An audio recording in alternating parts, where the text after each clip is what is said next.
সুপ্ৰভাত সকলোলৈ। আপোনালোকৰ কি খবৰ?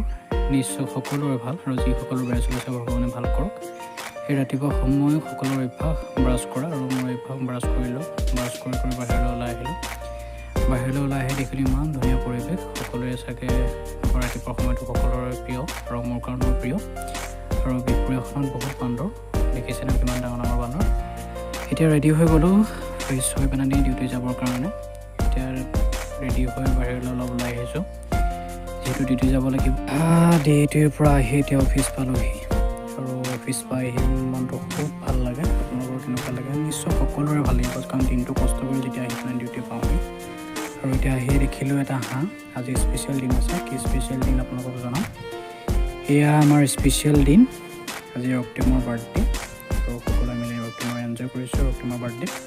আৰু এই প্ৰথমটো মোৰ মিনি ব্লগ। সকলোৱে যাতে মৰম দিয়ে, আশীৰ্বাদ দিয়ে। আজিলৈ